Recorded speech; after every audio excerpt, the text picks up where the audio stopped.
All right, everyone, we are back with another episode. I have, of course, a great guest. We're going to talk about some fun things today.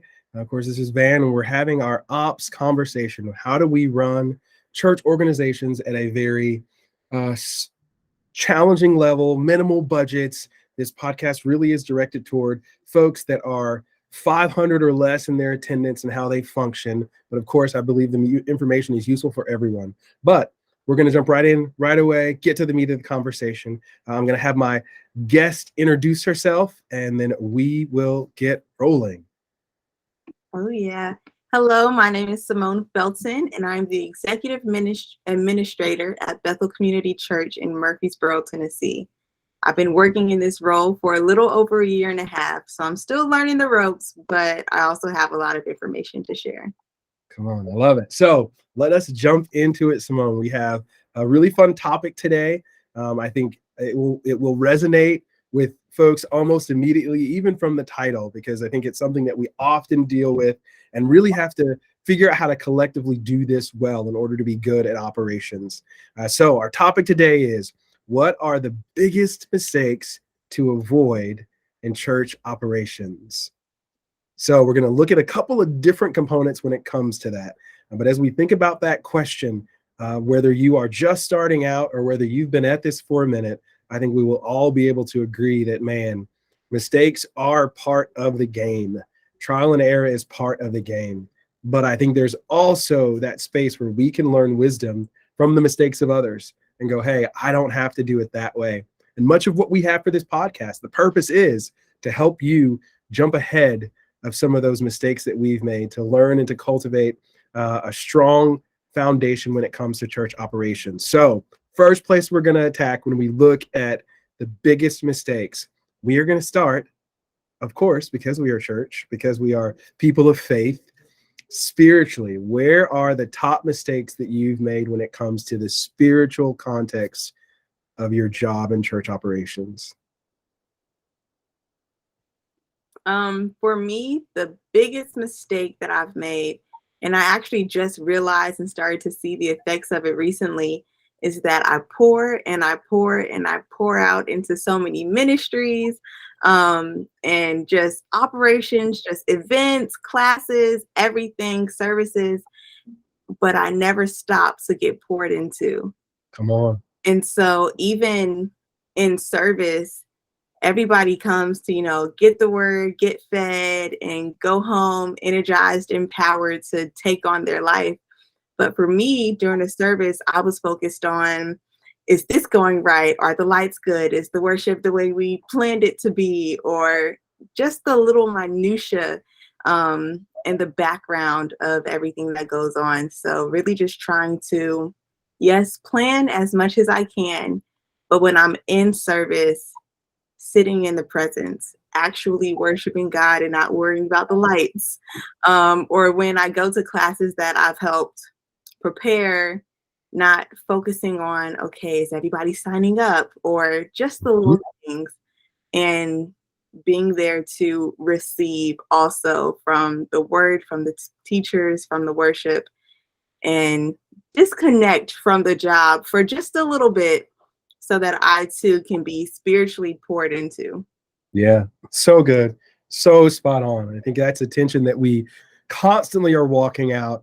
And how do we, that's called it that how do we be present? How do we be in the moment? Not just simply working on the moment, but how do we actively put ourselves in the moment? And I think the more you are in the operational side of church, the easier and easier it becomes to check out of those moments or to condition yourself to not be there. So, man, I agree. A word of warning for anyone who's doing this work. If you found, man, that you are at church every Sunday working, but you can't remember the last time you got to sit down and hear the message for the message itself. You can't remember the last time you got to just stand there and lift your hands and sing the worship songs. You can't remember the last time you did that. That is a huge problem. Mm-hmm. I think we're in this for the long haul. We've got to recognize that we are chasing the endurance, the length of the job. And if we aren't careful, I'm with you, Simone. I believe that is a tried and true way to burn yourself out really quickly. So I love it. I love it. And I definitely can attest. I've been there myself, and I have to really work hard to do that. As you think about that, anything that you recognize, here are things, tips, tricks that I kind of have adapted or have adopted in order to remain present in those moments. Well, I just figured it out or noticed the problem. Yeah. So I don't know yet any tips or tricks, because during service, of course, my phone is on, because if there's a problem, I'm the solution. Yep. So I'm not sure yet. Do you have any tips or tricks, Van? No, I'm glad you asked. I've been in that seat as well, and I think I'm a little further down the road in it, but still, it's still a tension that we walk. I definitely know that one of the things that I look at on a Sunday morning, and you kind of hinted at it already, I make sure that I'm someone who can attend service. Mm. Right? I look at the jobs that I do on a Sunday morning, and I go, hey, if I'm the only person that can do what I'm doing on a Sunday morning, am I strengthening the church, or am I creating an Achilles heel for the church? Yeah, that's good. So a lot of what I do on a Sunday morning is, man, I'm identifying the people who can do what I do, and there's a deep line of empowerment where I go, something that I heard from a Craig Rochelle podcast, which I encourage, hear me say this, anyone who is in an operational leadership position, his podcast is amazing. The work he does is amazing. And he uses a phrase called Gitmo, and it is good enough to move on. So can someone do the job at 80%? 80% the level I can. Will they do it with the same acuity? Well, man, will they hit all the little nuances and the things? Probably not. But man, is it Gitmo? Can we move on? And I train folks for those roles. So part of it is really defining what I do on a Sunday morning. So one of my first steps was to sit down and go, okay, what am I actually doing on a Sunday morning? Getting it all written down and going, okay, what of these things fit into a singular hat?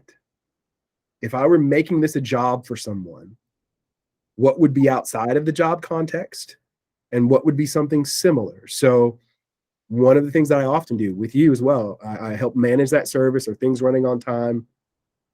Are these people here? Is this there? And I go, man, that sounds a lot like a stage manager. That's probably a role that I need to start cultivating. Yeah. Because the idea that I'll find someone who can cumulatively do everything that I do on a Sunday morning, probably not. But what I can do is take all of that stuff and start breaking it down into what I call volunteer level positions or ministry level positions. Things that they can show up and with a little bit of training, be able to manage those specific things. And I start really empowering and creating a rotation of folks to serve there. That's good. Oftentimes we're serving together, but guess what that does for me? I can go, hey, you're in charge right now. Here's my phone. If someone calls, if they need something, you got it. You've got the answers. Wow. And I go, here's my chance to engage in worship. But it takes time, and it takes time to cultivate, and it takes intentionality. So that's one of the things that I do right now. I'm constantly living in the mindset of how do I work myself out of a position? Yeah. So next question on the list, we think about those mistakes that we make. Man, what are the mistakes that we need to avoid logistically? This is the fun one. My number one mistake that I personally need to avoid logistically is assuming that someone knows and will take care of the minutia things. And so you always have to reiterate, always go over the plan completely, and don't just assume, okay, you know that you're over this part of the event. You know everything that needs to go into it, and you're going to do it. Yep. Nope. I'll be disappointed every time. Every time. So breaking everything down and communicating about it to make sure my expectations are clear and they know exactly what to do is what has helped me avoid that mistake. Yeah. Yep. Agreed. I want to believe more of people many times than they're capable of. Uh-huh. One of the sayings that we use often that frustrates my team, but at the same time, it calls us all to the same level of accountability is, man, if it's not on paper, it doesn't exist. Yeah. If you haven't written it down, if we don't have it typed up and it seems really like, man, that feels like so much over the top. But at the end of the day, if it's not on paper, it doesn't exist. And often they go, man, this person was supposed to do this and they didn't. And I go, did you write it down? Nope. And now they go, if I don't write it down, it's not going to get done. It's too many things. Caleb.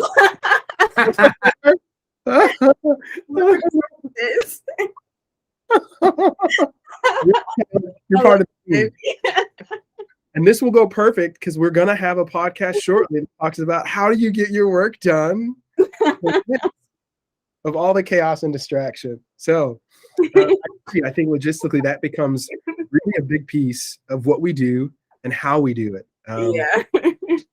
So I think it's finding those places where we can do that. Is it written down? And then the other philosophy that we really try to live by when it comes to logistics as well is, man, how many people have shared the information? Kind of a benchmark for me is if one of my team member goes, yeah, I know you've told me that, and I've heard it 2 or 3 other times.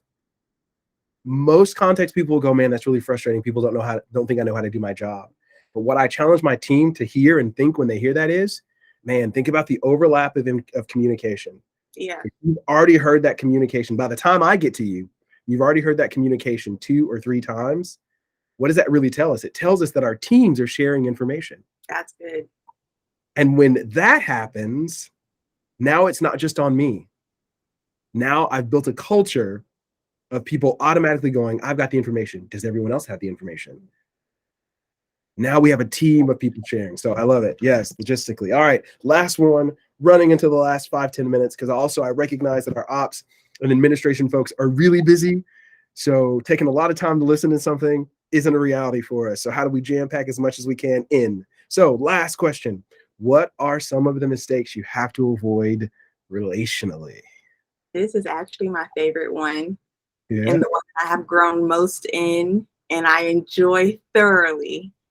But avoid the mistake of being afraid to say no or playing the devil's advocate. Because I've been in so many meetings where I've even had conversations and I ask, do I even need to be in this meeting? Like, I don't see how I'm contributing to the conversation. And everyone says, no, you need to be here because you keep us in line when we start to get out. So being that person that says, no, we cannot do that. And here's why, because X, Y, and Z can go disastrously wrong. Or even saying, okay, this is a great idea, but let's think about this. What's our backup plan? Or what will we do if something specific happens? And so I love that relationally because, yes, I have a great relationships with all of the staff. We're friends, we're family, but also I'm helping you essentially stay on track and get everything done efficiently and effectively. So I love that. I love saying no. Yeah. And I think we can, man. If we live in that space where our no doesn't immediately mean that we don't like someone or that it's now somehow communicating I don't like your idea, thereby I don't like you. And we can get to a space as a team where we recognizing that the no is not personal. Yeah. But it's about the mission. And if I'm saying no, it's because I don't see how it will improve the mission or help us move forward.